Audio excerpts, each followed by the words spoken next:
Let's be honest. If your fleet relies on public charging, you're probably losing time, money, and control. Because public charging isn't really built for commercial operations. It's a safety net, not necessarily a strategy. Yes, the networks are improving. Yes, availability is better than it was. But when a driver has to sit on a public charger for, say, 30 or 45 minutes in the middle of a working day, that's not just downtime, that's lost revenue. Because if the wheels aren't turning, the vehicle isn't earning. Multiply that across your fleet and it certainly adds up fast. Now let's talk about control. Public charging means no guaranteed availability, no visibility until it's too late, no priority access, and pricing that change faster than your finance team can track. You're at the mercy of apps, queues, faults, and roaming fees.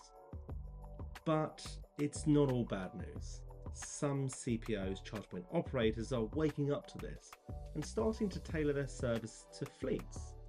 You've got lots of EMPs, e-mobility service providers like Nina, Power, Bonnet, Navuna, offering fleet-focused access, and there are many more. You've got charge point operators offering private networks, dedicated bays, and reliability SLAs.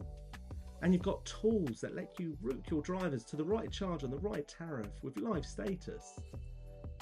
So yes, public charging can play a role, but only if it's planned, integrated, and optimized. Here's the real takeaway. If you're building your EV charging strategy around public networks, you're gambling.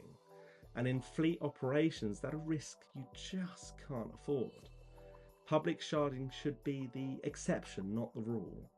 Use it for top-ups, emergencies, edge cases.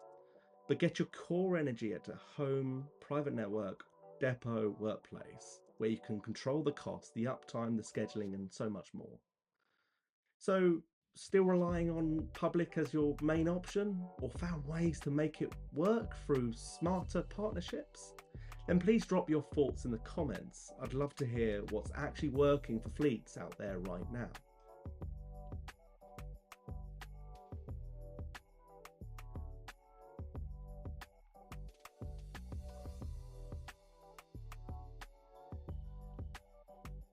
Let's talk about the elephant in the depot, Chinese EV manufacturers.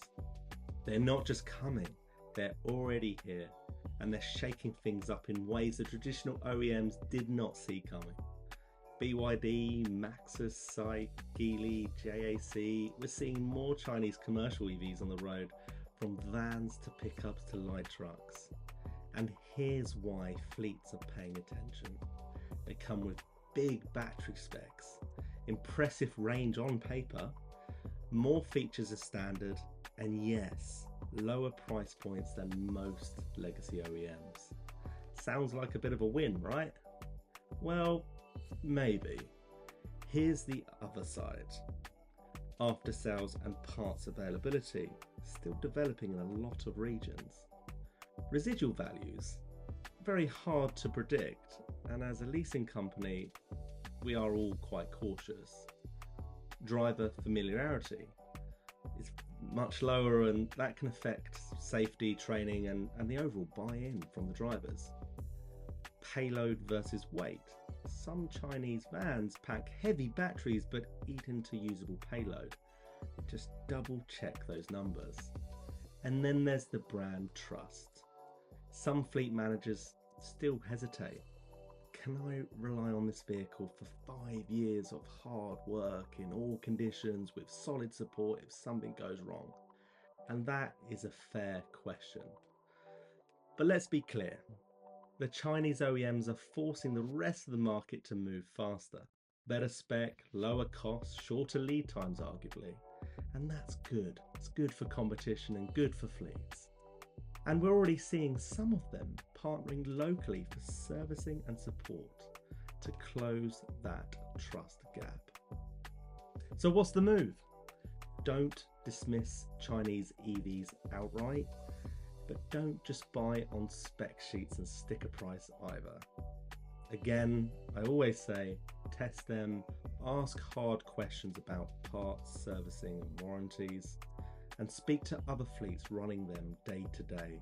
Because like any tool, if it works, it works.